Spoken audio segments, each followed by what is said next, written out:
I'm an Inuk woman from Kudrak in Nunavik, but having lived also in Nunavut for almost 2 decades, I traveled only by dog team the first 10 years of my life and didn't learn any English till I was 6. Went on to do education work, trying to improve our education system. Then I did a lot of international work, elected with the Inuit Circumpolar Council on the POPs Treaty, the persistent organic pollutants that led to the successful Stockholm Convention on these toxins that ended up in our food chain and the nursing milk of our mothers. As a mother and grandmother, for me, it was a no-brainer to say, this is not just a chemical story. We were successful by engaging in the politics of influence rather than the politics of protest and educating the world about who we were and what toxins meant for us in terms of health. You know, I was out there putting the human face to these issues.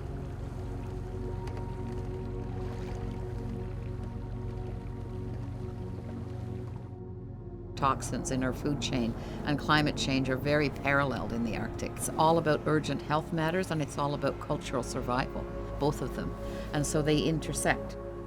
Climate change is yet another assault on a way of life that has so negatively impacted us. And so I became the spokesperson for the Coalition of Indigenous Peoples of the Circumpolar World in protection of Inuit rights and culture.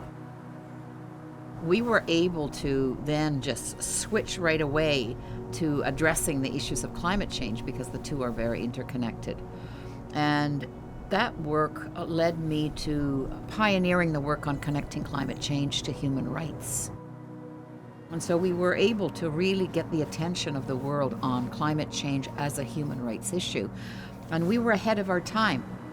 Within 5 years, it became mainstream language. Climate change, human rights issue, where the UN, Amnesty International, and many other organizations now see it as a human rights issue. So we paved the way for that. A lot of your story is obviously inside your book, The Right to Be Cold. What does that mean to you, that statement? The right to be cold. Oh, it means everything to me. And it's our right to be Inuit as we know it. And our right to be Inuit as we know it has been limited and diminished because of all of these environmental problems that we're facing today. We thrive in the cold. Our animals thrive in the cold. We thrive in the cold. Ice is our life force, and this is really about the livelihoods of Inuit, the culture, the wisdom, because as the ice goes, so does the wisdom of Inuit. The solutions are not far from home, they are home. And for me, I really do believe strongly that culture is our medicine. And I also strongly believe that Indigenous wisdom is the medicine the world seeks in addressing sustainability issues. Don't see the Indigenous wisdom or Inuit wisdom as victims of globalization, of commercialization, of climate change, but see us as teachers. And once you see us as teachers, we have much to teach about these issues. It's about building partnerships with those that I think are going to be grounded in the understanding of Indigenous wisdom, and building those kinds of partnerships with others who have that influence and the resources around them that would help to elevate those kinds of messages to the world. But again, as I always say in my talks, it will happen at the speed of empathy and it will happen at the speed of trust.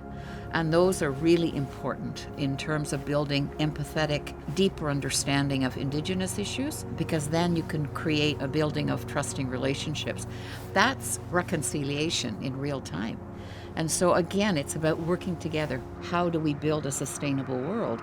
And for me, leadership is really important. Leadership is about really bringing those pieces together from an authentic place. We are the land. And the land is us. We've got to be real about these issues and that we've got to think differently.